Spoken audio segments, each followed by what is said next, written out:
آج 878ویں حدیث پاک پر انشاءاللہ کلام کریں گے۔ اس کے راوی ہیں حضرت عبداللہ بن عمر رضی اللہ تعالی عنہما، حضرت عمر فاروق رضی اللہ تعالیٰ عنہ کے صاحبزادے ہیں۔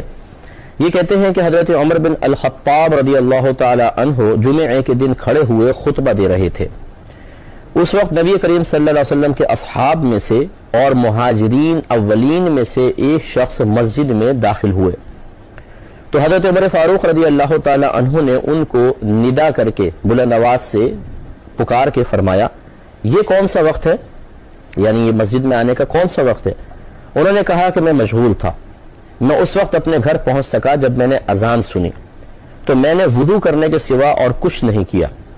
حضرت عمر فاروق رضی اللہ تعالی عنہ نے فرمایا، اور وضو بھی، یعنی وضو بھی تو قابل ایک ملامت ہے، اور وجہ اس کی بیان فرمائے حالانکہ آپ کو علم ہے کہ رسول اللہ صلی اللہ علیہ وسلم غسل کا حکم دیتے تھے۔ تو یہ حضرت عثمان غنی رضی اللہ تعالی عنہ تھے، یہ مہاجرین اولین میں سے ہیں اور یہ ذو الہجرتین ہیں، کیونکہ یہ پہلے مکے سے حبشہ گئے ہیں، پھر حبشے سے مدینہ منورہ ہجرت کی ہے، تو یہ دوہری ہجرت کے حامل ہیں اور اولون سابقون میں سے ہیں۔ غزوہ بدر میں حاضر نہ ہو سکے تھے، سرکار صلی اللہ علیہ وسلم کا حکم تھا کہ صاحبزادی کے پاس رہے، لیکن نبی کریم صلی اللہ علیہ وسلم نے آپ کو شرف عطا فرمایا کہ آپ کو بدری صحابہ میں شمار کیا ہے، کیونکہ آپ سرکار کے حکم کی اطاعت میں مشغول تھے، تو اس لیے حضرت عثمان غنی رضی اللہ تعالیٰ عنہ کو بدری صحابہ میں شمار کیا جاتا ہے۔ جلیل القدر صحابی ہیں اور ذو النورین ہیں، سرکار کی دو صاحبزادیاں لگاتار آپ کے عقد میں تشریف لائی ہیں، قطعی جنتی ہیں ہمارے نزدیک، کیونکہ نبی کریم صلی اللہ علیہ وسلم نے آپ کو آپ کا نام لے کر جنت کی بشارت عطا فرمائی ہیں۔ انتہائی شرم و حیا والے ہیں، بہت زیادہ متقی ہیں، پرہیزگار ہیں، نبی کریم صلی اللہ علیہ وسلم کے صحابی ہیں، پھر تیسرے خلیفہ بھی ہیں، خلیفہ ثالث ہیں۔ یہ تمام اوصاف کو اپنے ذہن میں رکھیے اور پھر اس کو دیکھیے کہ آپ مسجد میں داخل ہوئے تو حضرت عمر فاروق رضی اللہ تعالی عنہ نے ان کو ندا فرمائی، یہ کون سا وقت ہے؟ کیونکہ آپ خطبے کے وقت آئے ہیں، خطبے کے وقت کافی کلوز تشریف لائے ہیں، تو حضرت عمر فاروق رضی اللہ تعالیٰ نے فرمایا یہ کون سا وقت ہے؟ انہوں نے کہا کہ میں مشغول تھا، یعنی میں اپنے کاروبار میں مصروف تھا، میری توجہ نہ رہی، اور پھر فرماتے ہیں کہ میں اس وقت اپنے گھر پہنچ سکا جب میں نے اذان سنی،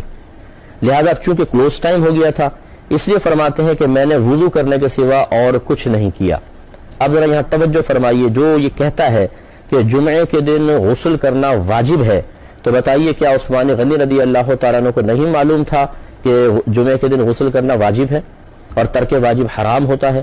اور کہ کوئی صحابی کے جان بوجھ کے حرام کا ارتکاب کرے گا؟ نہیں، صحابہ کرام علیہم الرضوان حدیثوں کو ہم سے زیادہ سمجھتے تھے، مزاج رسول کو ہم سے زیادہ سمجھنے والے تھے، لہذا عثمان غنی رضی اللہ تعالیٰ عنہ کا صراحتاً یہ بیان فرمانا کہ وقت چونکہ قلیل تھا اس لیے میں غسل کر کے نہیں آیا، میں نے وضو پر اکتفا کیا، یہ ثابت کرتا ہے کہ غسل کرنا ہی افضل تھا، لیکن اگر غسل کوئی نہ کر سکے اور وضو کر کے آ جائے تو ٹھیک ہے، وہ گناہگار نہیں ہوگا۔ حضرت عمر فاروق رضی اللہ تعالیٰ نے فرمایا، اور وضو بھی، یعنی وضو بھی تو قابل ملامت ہے، مطلب کہنے کا یہ کہ ایک تو آپ دیر سے آئے، یہ بھی غیر مناسب، دوسرا صرف وضو کر کے آئے، یہ بھی غیر مناسب، یہ نہیں کہ آپ گناہگار ہوئے، مناسب یہ نہیں کہ آپ صرف وضو کر کے آئے، کہتے ہیں حالانکہ آپ کو علم ہے، دیکھیں قد علمت ان رسول اللہ صلی اللہ علیہ وسلم کان یأمر بالغسل، یہ نہیں کہہ رہے کہ آپ کو کیا نہیں معلوم کہ سرکار نے حکم دیا ہے، یا شاید آپ نہیں جانتے کہ سرکار نے غسل کا حکم دیا تھا، نہیں، بلکہ حضرت عمر فاروق ان کو کہہ رہے ہیں باقاعدہ کہ آپ تو جانتے ہیں کہ نبی کریم صلی اللہ علیہ وسلم نے غسل کا حکم دیا ہے۔ اب اس سے آپ اندازہ کر لیں، اگر جمعے کا غسل کرنا واجب ہوتا اور عثمان غنی رضی اللہ تعالیٰ نے اس کو جانتے بھی تھے کہ غسل کرنا واجب ہے، پھر وضو کر کے آنے کا مطلب یہ ہے کہ جان بوجھ کے ترک واجب کا ارتکاب،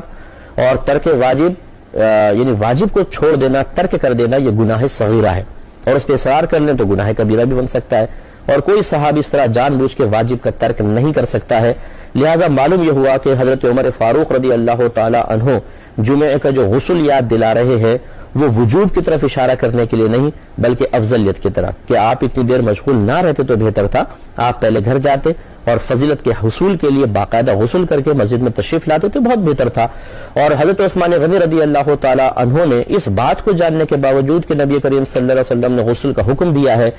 قلت وقت کی بنا پر صرف وضو پر اکتفا فرمایا، جس سے ظاہر ہوا کہ آپ اس مسئلے کو اچھی طرح جانتے تھے کہ غسل کرنا واجب نہیں، ہاں افضل ضرور ہے، لیکن چونکہ وقت کی قلت لہٰذا صرف وضو پر اکتفا بھی کافی ہے۔ تو اس سے صریح طور پہ معلوم ہوا کہ جمعے کا دن جمعے کے دن غسل کرنا واجب نہیں ہے بلکہ افضل ہے، بہتر ہے کہ کیا جائے، لہٰذا جو جمعے کے دن جان بوجھ کر بھی غسل ترک کر دے تو ہم اسے گناہ گار تو قرار نہیں دے سکتے ہیں، لیکن یہ ضرور کہیں گے کہ اس نے ایک فضیلت کو ترک کر دیا۔ ایک کویسچن کسی بھائی نے کہا تھا کہ ترجمہ قرآن کون سا پڑھا جائے؟ دیکھیں بہت سارے ترجمے ہیں جو بہت ہی اچھے ہیں، آپ پڑھ سکتے ہیں، لیکن میں جس ترجمے کو پسند کرتا ہوں جو بہت ہی اچھا تفسیری ترجمہ ہے اور اس میں بہت اچھے انداز سے عقائد کا ذکر بھی ہے اور محبت اور پیار کا عنصر آپ کو بہت زیادہ نظر آئے گا، وہ اعلیٰ حضرت امام اہل سنت رحمۃ اللہ علیہ کا ترجمہ ہے کنز الایمان۔ آپ یہ لے لیں اور اس پہ ایک مختصر سا حاشیہ ہے خزائن العرفان کے نام سے، یعنی تفسیر خزائن العرفان، نعیم الدین مراد آبادی صاحب رحمۃ اللہ علیہ کی ہے۔ آپ یہ کہیں کہ خزائن العرفان دے دیں تو وہ ہے ہی کنز الایمان ترجمہ قرآن پر، تو انشاءاللہ اس کو آپ پڑھیں گے تو بہت اچھا آپ کو محسوس ہوگا۔ یہ کہتے ہیں اگر کوئی شخص نماز پڑھ رہا تھا کہ اس کے سامنے سے گزرنے لگا تو وہ تھوڑا سا سائیڈ میں ہو گیا تاکہ اس کا میرے سامنے سے گزرنا لازم نہ آئے، اور جب وہ چلا گیا تو پھر وہ اپنی جگہ پر آ گیا، تو کیا اس طرح سائیڈ میں ہونے سے نماز فاسد ہو جائے گی کہ نہیں؟ دیکھیں یہ شریعت نے اس کی اجازت نہیں دی ہے، بلکہ اس کا حکم یہ ہے کہ آپ جب نماز پڑھ رہے ہیں کہ کوئی شخص گزرنے لگے تو سبحان اللہ زور سے کہیں تاکہ اس کو پتہ چل جائے کہ آپ نماز پڑھ رہے ہیں، یا یہ بھی کر سکتے ہیں کہ آپ ایک ہاتھ کم از کم جیسے نکلنے لگے ایک دم ایک ہاتھ آگے کر دیں تو وہ رک جائے اور پھر آپ ہاتھ باندھ لیں وہ ہٹ جائے، تو یہ اس طرح کے طریقے اختیار کرنا چاہیے، لیکن یہ کہ سائیڈ میں ہو جانا پھر وہ نکل جائے پھر آپ آگے آ جائیں، اس طرح کے عمل کرنے کی حاجت نہیں ہے، کیونکہ متبادل شریعت نے اعمال بتائیں ان کو اختیار کرنا چاہیے۔ دیکھیں پہلی بات تو یہ ہے کہ عورت کے لیے مسواک استعمال کرنے کی اجازت اسی وقت ہوگی جب اس کے مسوڑوں کو اس کے ریشے نقصان نہ پہنچائیں، کیونکہ ایک سنت یا مستحب کی ادائیگی کے لیے اپنے آپ کو تکلیف دینا یہ شرعاً منع ہوتا ہے۔ بہنوں کے مسوڑے اکثر نازک ہوتے ہیں اور اس کے ریشے بعض اوقات سخت ہوتے ہیں جو مسوڑوں کو زخمی کر دیتے ہیں، اس طرح اس پوزیشن میں یا اس صورتحال میں مسواک کرنا بہن کے لیے مستحب نہیں بلکہ مکروہ کے درجے میں آ جائے گا۔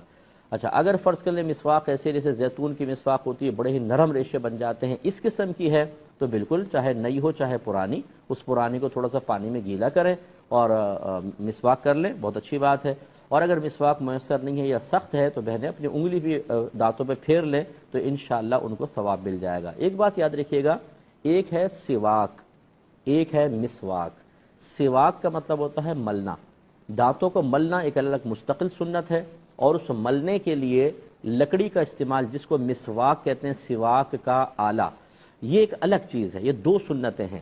فرض کر لیں اگر آپ کو یہ لکڑی نہیں ملتی ہے تو آپ اگر برش سے بھی کرتے ہیں تو سواک تو پایا گیا، انگلی سے بھی کرتے ہیں سواک پایا گیا، تو اس لیے گناہگار نہیں ہوں گے۔ ہاں افضل یہ ہے کہ چونکہ میرے آقا صلی اللہ علیہ وسلم نے لکڑی کی مسواک استعمال کی اور اس کے دیگر یقینی سی باتیں طبی فوائد بھی ہوں گے تو اسی کو استعمال کرنا چاہیے، برش کی موجودگی میں بھی کر لیں، لیکن اگر بہنوں کو اگر تکلیف ہوتی ہے اس سے یا یہ نہیں ہے تو برش اس کے قائم مقام سواک کے اعتبار سے، سواک کا مطلب ملنا ہی مطلوب شرع ہے، کیونکہ اصل میں تغیر جو منہ کے اندر ہو گیا ہو اسے دور کرنا یا صفائی کے لیے یا ویسی سنت کی ادائیگی کی نیت سے کرنا تو وہ سواک سے تمام مقاصد پورے ہوتے ہیں تو وہ کر سکتے ہیں۔ امید ہے کہ یہ آپ تھوڑا سا احاطہ کریں گی اور غور کریں گی تو سمجھ میں آئے گا۔ ایک یہ دنداسے کے بارے میں پوچھا، دنداسا جو ہے عموماً دانت کو صاف کرنے کے لیے کم اور زینت کے لیے زیادہ خواتین کرتی ہیں، تو یہ مسواک کے قائم مقام نہیں ہو سکتا، یہ کیونکہ خصوصاً صفائی کے لیے متعین نہیں ہوا بلکہ وہ زیادہ تھوڑا مطلب کہ زینت بناتی ہیں، ہونٹ بھی ذرا لال وال ہو جاتے ہیں، اس لیے مرد کے لیے اس طرح کا دنداسہ استعمال کرنا کہ جس سے اس کے ہونٹ لال ہو جائیں اور زینت سی محسوس ہو وہ مکروہ ہوگا، ان کو اجتناب کرنا چاہیے۔ تو بہرحال یہ مسواک کے قائم مقام نہیں ہے، مسواک علیحدہ استعمال کرنی چاہیے۔